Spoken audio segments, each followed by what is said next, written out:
বাবা অসুস্থ থাকায় হাসপাতালে ভর্তি, তাই মাকে বাড়িতে একা পেয়ে মার সাথে যেভাবে কাজ করলাম, গল্পটি সম্পূর্ণ শুনলে আপনাদের মেশিন দিয়ে পানি চলে আসবে।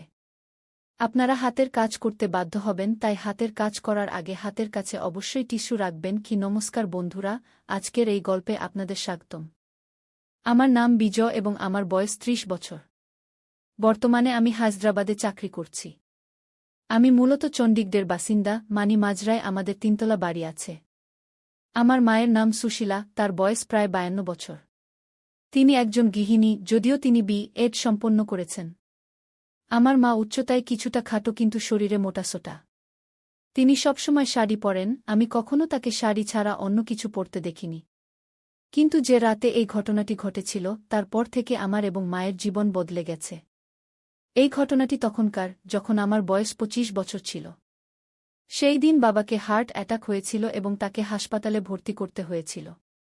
তখন আমার পিজি সম্পন্ন হয়েছে এবং আমি চাকরির খোঁজ করছিলাম, তাই বাড়িতেই থাকতাম।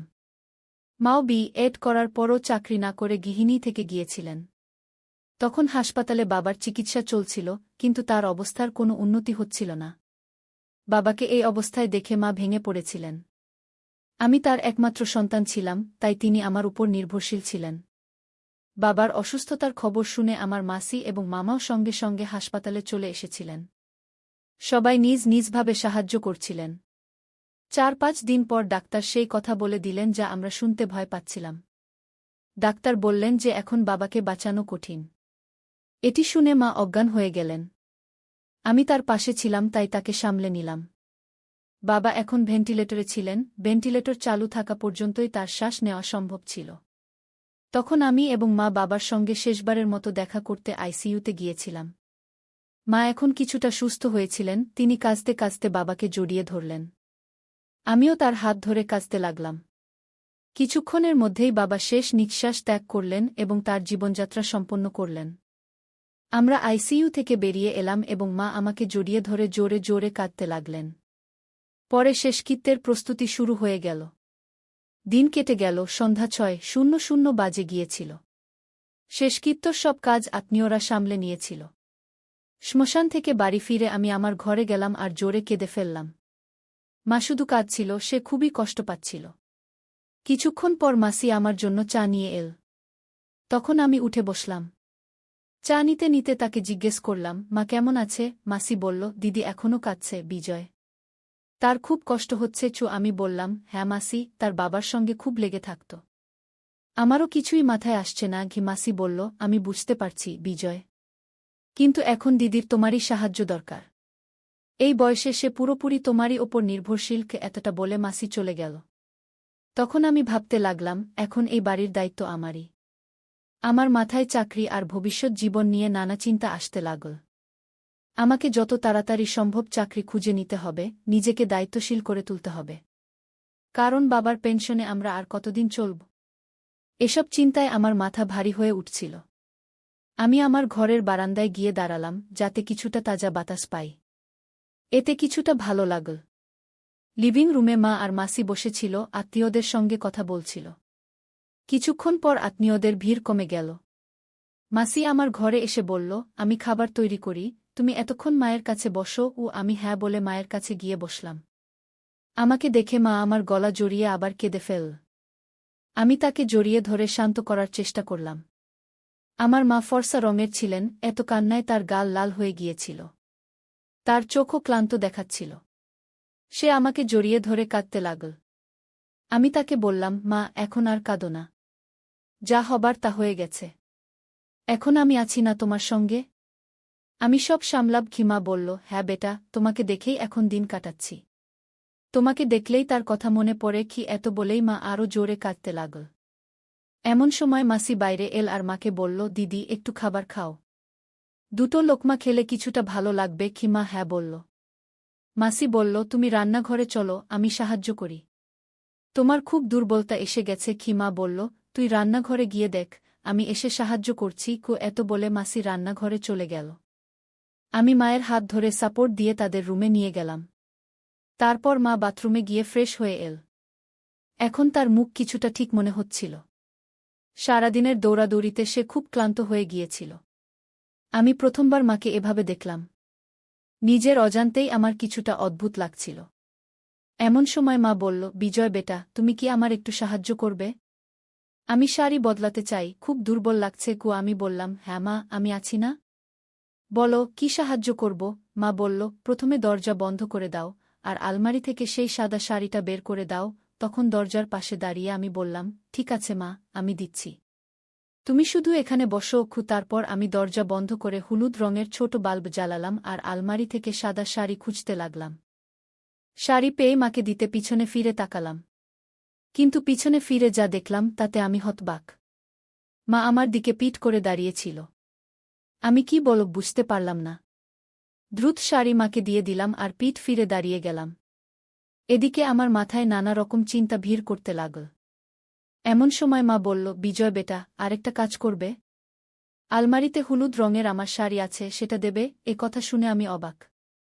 কিন্তু নিজেকে সামলে নিয়ে বললাম, হ্যাঁ মা, আর হলুদ শাড়ি খুঁজতে লাগলাম।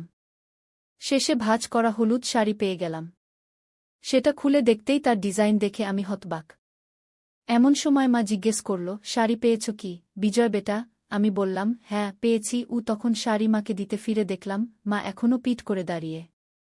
আমি হতভম্ব, কিন্তু নিজেকে শান্ত রেখে শাড়ি তাকে দিয়ে দিলাম। হলুদ বাল্বের আলোয় যা দেখলাম তা বিশ্বাস করার মতো কিছু নয়। তৈরি হয়ে মা বলল, বিজয় বেটা, তুমিও দ্রুত তৈরি হয়ে যাও। আমি এখানেই অপেক্ষা করছি। আমি ফ্রেশ হতে বাথরুমের দিকে গেলাম। মা বলল, আমার কাপড় বাথরুমে রেখে দেবে? আমি হ্যাঁ বলে দিলাম। তারপর সে একটা শাড়ি দিল আর নিচে রাখা কালো চাদরও তুলে দিল। আমি চুপচাপ বাথরুমে গিয়ে দরজা বন্ধ করলাম। ভেতরে গিয়ে গভীর শ্বাস নিলাম।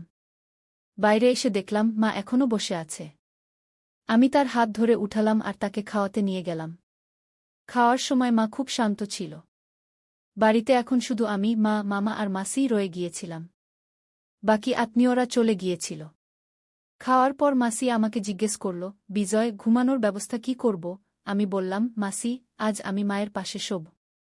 সে আগে আসলে সে ইতিমধ্যেই সমস্যায় আছে। তুমি তো সকাল সকাল উঠতে হবে, তাই তুমি আমার রুমে ঘুমিয়ে পড়ো। মাসি বলল, আমরা লিভিং রুমে ঘুমোব। মাসি বলল, ঠিক আছে, তাহলে তাই করা যাক। রাতে যদি কিছু দরকার হয় আমাকে জানিও। মাসি রান্নাঘরের কাজ সেরে আমার রুম ও লিভিং রুমে বিছানা করে চলে গেল। আমি বেডরুমে গিয়ে দেখলাম মা সেখানে নেই। আমি দরজা বন্ধ করে কাপড় বদলাতে শুরু করলাম। যেই আমি শার্ট ও জিন্স খুলে নাইট ড্রেস খুঁজতে লাগলাম, অমনি বেডরুমের লাইট জ্বলে উঠল। পিছনে ফিরে দেখলাম মা ভিতরে চলে এসেছেন। তিনি চুপচাপ লাইট জ্বালিয়েছিলেন। আমি মেজাজ হালকা করতে জিজ্ঞেস করলাম, মা, আমি নিচে ঘুমোব, তুমি আরামে ঘুমিয়ে পড়ো। মা বললেন, বিজয়, আমার মনে হচ্ছে না আজ ঘুম আসবে। তুমি এখানেই আমার পাশে ঘুমাও। তারপর আমি ফ্যান চালিয়ে দেখলাম বেডরুমে শুধু একটি কম্বল আছে। আমি বললাম, মা, আমি আমার রুম থেকে কম্বল নিয়ে আসি। মা বললেন, বিজয়, মাসি ঘুমিয়ে পড়েছেন। আজকের জন্য এই কম্বলই ঠিক আছে। তারপর আমি এভাবে চালু করে দিলাম, বেডরুমের দরজা একটু বন্ধ করলাম এবং রুমের সব লাইট বন্ধ করে শুধু ডিম হলুদ আলোর বাল্ব জ্বালিয়ে বিছানায় চলে এলাম। তারপর মা মশারি টাঙিয়ে কম্বল গায়ে দিলেন এবং আমার দিকে পিঠ ফিরে ঘুমিয়ে পড়লেন। আমিও কম্বলে ঢুকে ছাদের দিকে তাকিয়ে শুয়ে রইলাম। এখন এসির কারণে রুমে ঠান্ডা অনুভূত হচ্ছিল। কিছুক্ষণ পর আমি মায়ের কান্নার আওয়াজ শুনতে পেলাম। মাকে এই অবস্থায় দেখে আমার অদ্ভুত লাগছিল। আমি মায়ের কাছে সরে গিয়ে তার কাঁধে হাত রেখে বললাম, মা, শান্ত হও। আমি জানি এটা তোমার জন্য খুব কঠিন, কিন্তু বাবা সবসময় আমাদের সঙ্গে থাকবেন। আর আমি তো আছিই তোমার দেখাশোনা করার জন্য। মা কাঁদতে কাঁদতে বললেন, বিজয়, তোমার বাবা অনেক কিছু দিয়েছেন। আজ তার ছাড়া বেঁচে থাকা খুব কঠিন হয়ে পড়েছে আমার জন্য। আমি মায়ের আরও কাছে সরে গিয়ে তার কাঁধে মাথা রাখলাম। মা কিছুক্ষণের জন্য কান্না বন্ধ করে বললেন, বিজয় বেটা, যখন তুমি আমার সঙ্গে থাকো তখন মনে হয় যেন তোমার বাবাই আমার সঙ্গে আছেন। তুমি একদম তোমার বাবার মতোই। এ কথা বলে মা কিছুটা শান্ত হলেন। আমিও আবার ছাদের দিকে তাকালাম। এখন আমার মাথা থেকে একে একে চিন্তা বেরিয়ে আসছিল। এমন সময় হঠাৎ আমার কিছু মনে পড়ল এবং অনিচ্ছা সত্ত্বেও খারাপ চিন্তা মাথায় আসতে লাগল। এসব আমার মাথায় ঘুরপাক খাচ্ছিল। এমন সময় মা জিজ্ঞেস করলেন, বিজয় বেটা, তোমার ঘুম আসছে? আমি বললাম, না মা, কেন? কি হয়েছে? মা বললেন, কিছু না রে, আমার ঘুম আসছে না। একটু ভয়ও লাগছে এবং একটু ঠান্ডাও লাগছে। একটা কাজ করবে আমার জন্য? আমি বললাম, ঘাবড়াবে না মা, আমি আছি। বলো কি চাই? মা বললেন, একটু আমার কাছে সরে এসে ঘুমাবে? আমি বললাম, হ্যাঁ চলো। এবং মায়ের কাছে সরে গেলাম। মা আমার হাত ধরে তার উপর টেনে নিলেন। কিছুক্ষণ পর আমি মাকে বললাম, মা, তোমার মনে আছে যখন আমি ছোট ছিলাম তখন পা ছড়িয়ে ঘুমানোর অভ্যাস ছিল? তুমি কতবার আমার এই অভ্যাস ছাড়ানোর চেষ্টা করেছ, কিন্তু আমি মানিনি। মা হেসে বললেন, তুমি আমার কথা কখনো শুনতে না, কিন্তু বাবা বললে মানতে। আর কয়েকদিন পর আবার সেই অভ্যাস। আমিও আবার আমার ছোটবেলার কথা বলে তাকে খুশি করার চেষ্টা করলাম, যাতে তার দুঃখ কিছুটা লাঘব হয়। আমরা দুজন কথা বলছিলাম, এমন সময় হঠাৎ মা বললেন, বিজয় বেটা, তোমার পা ছড়িয়ে ঘুমানোর অভ্যাস ছেড়ে গেছে নাকি এখনো আছে? আমি বললাম, পুরোপুরি ছেড়ে যায়নি, এখনো একটু আধটু আছে। মা বললেন, আমি জানতাম। কিছু না, আমার কাছে তুমি এখনো আমার বাচ্চা। যদি ভালো লাগে তুমি সেভাবেই ঘুমাতে পারো। এ কথা বলে মা আমার মাথায় হাত বুলালেন। এ কথা শুনে আমি মনে মনে খুশি হলাম এবং ভাবতে লাগলাম, এসব কি হচ্ছে? কিছুক্ষণ শান্তিতে কাটল এবং আমি মনকে প্রস্তুত করে অ্যাডজাস্ট করতে লাগলাম। ভাবতে ভাবতে অনেক সময় কেটে গেল, কারণ পরে যা ঘটল তা আমি স্বপ্নেও কল্পনা করিনি। ঘটনাটা এমন যে আমি ঘুমানোর প্রস্তুতি নিচ্ছিলাম এবং মাও তখন আমার দিকে ঘুরলেন দেখার জন্য আমি কি করছি। আমি মাকে জিজ্ঞেস করলাম, মা, কি হয়েছে? কি করতে হবে? মা বললেন, বিজয়, তুমি যা ইচ্ছা করো আমি মেনে নেব। শেষ পর্যন্ত তুমি আমার সন্তান। এ কথা বলে মা আমার মাথায় হাত বুলানো শুরু করলেন। আমি একটু বাইরে এসে জিজ্ঞেস করলাম, কি হয়েছে মা? তুমি ঠিক আছো? ভালো লাগছে তোমাকে? মা আমার চুল জোরে ধরে বললেন, তোমার বাবাও এমনই বলতেন। এ কথা শুনে আমারও জোশ চলে এল। এখন আর বেশি দেরি করা আমার পক্ষেও কঠিন হচ্ছিল। আমি মাকে বললাম, মা, এখন আরও কঠিন হয়ে যাচ্ছে। মা বললেন, হ্যাঁ রে, আমি জানি। আমিও কতক্ষণ থেকে অপেক্ষা করছি। চলো, এখন বেশি সময় নষ্ট করো না। এমন সময় মা ধীরে ধীরে আমার কানে বললেন, দেখো, তুমি তোমার বাবার মতোই। আমি হেসে বললাম, সত্যি? আমি মাকে বললাম, মা, সত্যি কি তাও? আমি জানতাম না তুমি এতে খুশি হবে। এটি শুনে মা বললেন, দেখো, এসব তোমার বাবার স্মৃতিতে হবে। আমি সবসময় তোমার বাবাকে তোমার মধ্যে দেখেছি, কিন্তু আমারও ধারণা ছিল না যে আজ এমন কঠিন সময়ে আমরা কথা বলব। আর সত্যিই আমি ভাগ্যবান যে তোমার মতো সন্তান পেয়েছি। আমি চিন্তা করছিলাম, এরপর এখন আমার দেখভাল কে করবে কি, এমন কথা বলতে বলতে মায়ের চোখ ভরে এল। আমি তাকে আবার সান্ত্বনা দিয়ে বললাম, মা, দেখো, এ শুধু তোমার দুঃখ নয়। এখন তোমার আর চিন্তা করার দরকার নেই। আমি তোমাকে কখনো একা ছাড়ব না। গিয়ে এবার মা আমার কাঁধে মাথা রেখে কাঁদতে লাগলেন। আমি তার অশ্রু মুছে দিয়ে বললাম, মা, আমি জানি বাবা আমাদের কখনো কোনো কিছুর অভাব হতে দেননি। কিন্তু যদি কখনো তোমার কিছু দরকার হয় তাহলে কোনো দ্বিধা না করে আমাকে বলবে। এখন আমাদের দুজনের মধ্যে কোনো কিছু লুকানোর কোনো কারণ নেই। এটি শুনে মা বললেন, তুমি যখন আমার সাথে থাকো তখন আমাকে আগের মতোই ডাকো। তোমার মুখে আমার নাম শুনতে ভালো লাগে। আমি বললাম, হ্যাঁ মা, আমার প্রিয় মা। আমরা দুজন এখন উঠে বসে গেলাম। মায়ের মুখে এক অন্যরকম উজ্জ্বলতা ফুটে উঠল, যেন তিনি একটি বড় চাপ থেকে মুক্তি পেয়েছেন। মুখ দেখে মনে হচ্ছিল তিনি খুব খুশি। তখন সকালের 1:00টা বেজে গিয়েছিল। মা উঠে ব্রাশ করতে লাগলেন। আমি ঘুমানোর প্রস্তুতি নিচ্ছিলাম, তখনই মা বললেন, তোমার সাথে ঘুমাতে ভালো লাগে? আমি হেসে বললাম, আমাকেও। তখন আমরা দুজন আবার একই কম্বলে জড়িয়ে গেলাম এবং আলো নিভিয়ে দিলাম। কখন ঘুমিয়ে পড়লাম তা টেরই পাইনি। সকালে যখন জেগে উঠলাম তখন 1:00 বাজে গেছে। আমি ঘরে একা ছিলাম। আমি কাপড় পরে ব্রাশ করে বেডরুম থেকে বেরিয়ে এলাম। মা, মাসি এবং বাকি অতিথিরা চা পান করছিলেন। আমাকে দেখে মা বললেন, বিজয়, উঠে এসো, চা নাও। আমি হ্যাঁ বলে মায়ের কাছ থেকে চা নিলাম। ঠিক তখনই দরজার ঘণ্টা বাজল। মাসি গিয়ে দরজা খুললেন। সেখানে আমার দাদি, অর্থাৎ বাবার মা দাঁড়িয়েছিলেন। আমার দাদি জাপানে চাচার কাছে থাকতেন।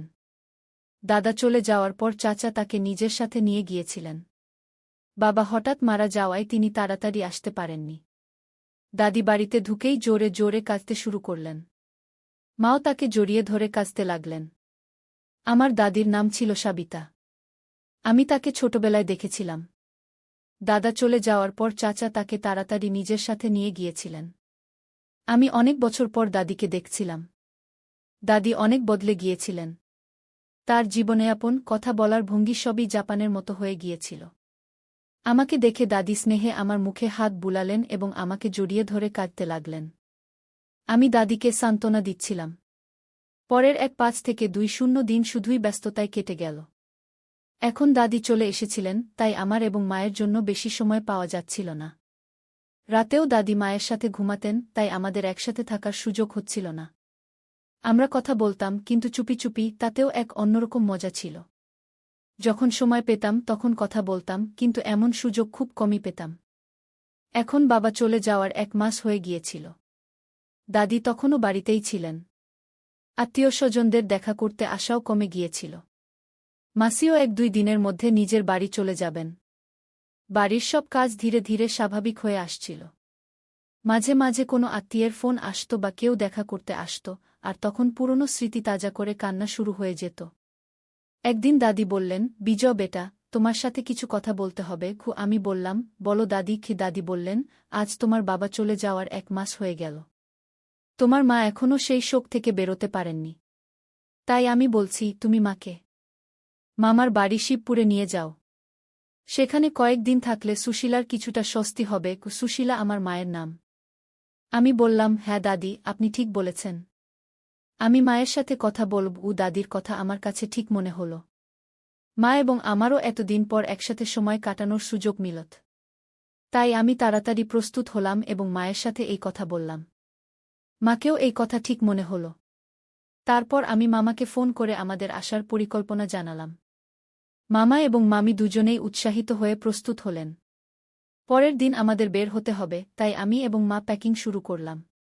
কিছু প্রয়োজনীয় কাপড় নিয়ে আমরা ব্যাগ প্রস্তুত করলাম।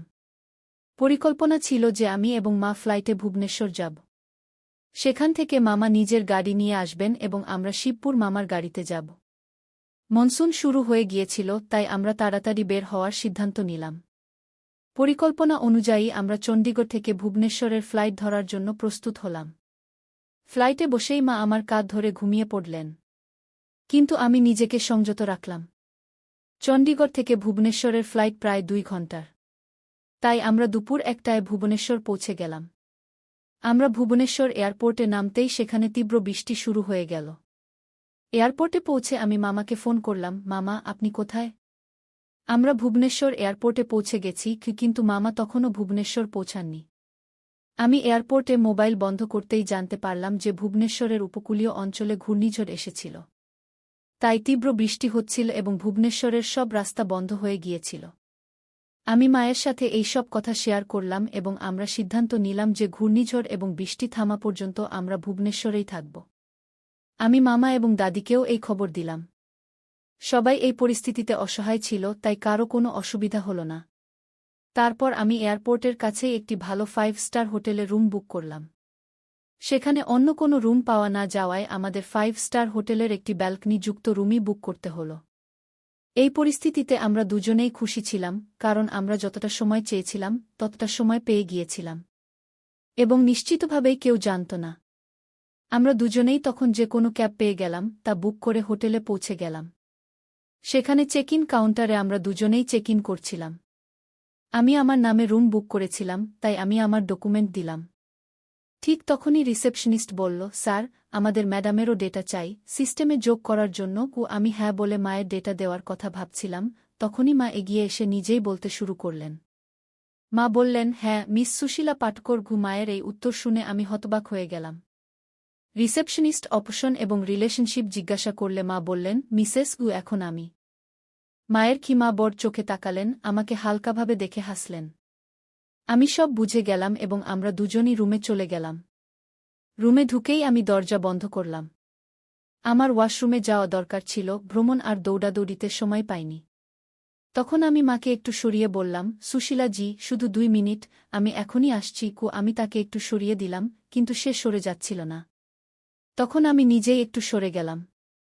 মা তখন বললেন, বিজয় বেটা, থামার দরকার নেই। আমি বললাম, 2 মিনিট, আমি ওয়াশরুমে যাচ্ছি। এ কথা শুনে তার চোখ জ্বলে উঠল।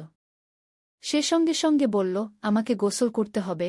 তখন আমি আশ্চর্য আর খুশিতে বললাম, আচ্ছা, গোসল করবে মা? মা হেসে বললেন, হ্যাঁ। আমাকে এসব কিভাবে জানবে? তিনি বললেন, তুমি কি ভাবো এত বছর ধরে তোমার বাবাকে কখনো অন্য কোনো মহিলার কাছে যাওয়ার দরকার পড়েনি কেন? কারণ আমি তাকে কোনো কিছুর জন্য কখনো না বলিনি। যা কিছু তার দরকার ছিল আমি বানিয়ে দিয়েছি। তার জন্য আমাকে ইন্টারনেট থেকে বিভিন্ন রেসিপি শিখতে হয়েছে। কিন্তু তখনই আমি এসব নতুন জিনিসের কথা জানতে পেরেছি। তখন আমি আশ্চর্য হয়ে বললাম, সত্যি মা? মা বললেন, হ্যাঁ সত্যি আমরা খুব ক্লান্ত ছিলাম, তাই দুজনেই ঘুমিয়ে পড়লাম। যখন উঠলাম তখন সন্ধ্যা 6টা বেজে গেছে। ক্ষুধা পেয়েছিল, তাই আমরা প্রস্তুত হয়ে হোটেলে পেট ভরে খাবার খেতে গেলাম। হোটেলে ভালো খাবার খাওয়ার পর আমরা দুজনেই রুমে ফিরে এলাম। রুমে একটা শান্তিপূর্ণ পরিবেশ ছিল। মা বললেন, বিজয়, আজকের সন্ধ্যা খুব বিশেষ। তখন তার চোখে একটা জ্বলজ্বলে ভাব ছিল, যা আমি আগে কখনো দেখিনি। আমি হেসে বললাম, হ্যাঁ মা, আজকের সন্ধ্যা সত্যিই বিশেষ। তারপর আমরা দুজনেই টিভি অন করলাম এবং কিছুক্ষণের জন্য একটা রোমান্টিক মুভি দেখতে লাগলাম। মুভির সময় মা আমার হাত ধরে ফেললেন এবং ধীরে ধীরে আমার কাছাকাছি চলে এলেন। তখন তার মুখে একটা মিষ্টি হাসি ছিল। তিনি বললেন, বিজয়, তোমার সাথে কাটানো প্রতিটি মুহূর্ত আমার জন্য বিশেষ। আমি তার চুলে হাত বুলিয়ে বললাম, মা, তুমি আমার জীবনের সবচেয়ে সুন্দর অংশ। তারপর আমাদের মধ্যে একটা গভীর রোমান্টিক আলোচনা শুরু হল। আমি তার কাছাকাছি গেলাম, সেও আমার কাছাকাছি এল। তারপর আমি তাকে জড়িয়ে ধরলাম। সেই মুহূর্তে মনে হচ্ছিল যেন সময় থেমে গেছে। তার হৃদস্পন্দন আমার হৃদস্পন্দনের সাথে মিলে যাচ্ছিল। আমরা একে অপরকে কাছ থেকে অনুভব করলাম এবং আমাদের শ্বাস এক হয়ে গেল। মা ধীরে ধীরে বললেন, বিজয়, আমি তোমাকে খুব ভালোবাসি। আমি আমার ঠোঁটে হালকা হাসি নিয়ে বললাম, মা, তুমি তো আমার জীবন। তারপর আমরা একে অপরের চোখে তাকালাম এবং ধীরে ধীরে আমাদের ঠোঁটগুলো কাছাকাছি আনলাম। সেই মুহূর্তটা খুবই জাদুকরী ছিল। ঠিক তখনই আমাদের ঠোঁট একে অপরের সাথে মিলে গেল এবং আমরা একটা গভীর আর রোমান্টিক অভিজ্ঞতা ভাগ করলাম। এই অভিজ্ঞতা আমাদের ভালোবাসা আর বিশ্বাসের প্রতীক ছিল। তারপর আমরা দুজনেই একে অপরের বাহুতে রাত কাটালাম, একে অপরের উষ্ণতা আর ভালোবাসা অনুভব করলাম। সেই রাতে আমরা বুঝতে পেরেছিলাম সত্যিকারের ভালোবাসা কি। আমাদের মধ্যে বন্ধন আরও শক্ত হয়ে গিয়েছিল। সকালে যখন সূর্যের আলো ঘরে এসে পড়ল, তখন আমি মাকে আমার পাশে ঘুমাতে দেখলাম। তার হাসি আর শান্ত মুখ দেখে আমি অনুভব করলাম আমার জীবনের প্রতিটি দিন তার সাথে কতটা বিশেষ। আমি ধীরে ধীরে তার কপালে হাত বুলিয়ে তাকে জাগালাম। মা চোখ খুলে বললেন, গুড মর্নিং বিজয়। আমি হেসে বললাম, গুড মর্নিং মা। তারপর আমরা দুজনেই একটা নতুন দিন শুরু করলাম, এই জানতে পেরে যে আমাদের ভালোবাসা সবসময় এভাবেই শক্ত আর বিশেষ থাকবে। আমরা অনুভব করলাম সত্যিকারের ভালোবাসা সেই, যে সব পরিস্থিতিতে পাশে থাকে আর প্রতিটি দিনকে বিশেষ করে তোলে। সেই দিন থেকে আমাদের জীবন আরও রঙিন হয়ে গেল এবং আমরা দুজনেই প্রতিটি মুহূর্তকে একে অপরের সাথে বাঁচার সিদ্ধান্ত নিলাম। তো বন্ধুরা, এটা ছিল আমাদের আজকের ছোট্ট গল্প। আপনাদের এই গল্প কেমন লাগলো কমেন্ট করে অবশ্যই জানাবেন। যদি গল্পটা ভালো লেগে থাকে তাহলে লাইক করুন এবং আপনার বন্ধুদের সাথে শেয়ার করুন। এ ধরনের আরও রোমাঞ্চকর গল্পের জন্য আমাদের চ্যানেল সাবস্ক্রাইব করুন এবং বেল আইকন টিপতে ভুলবেন না, যাতে আপনি আমাদের কোনো গল্প মিস না করেন। ধন্যবাদ।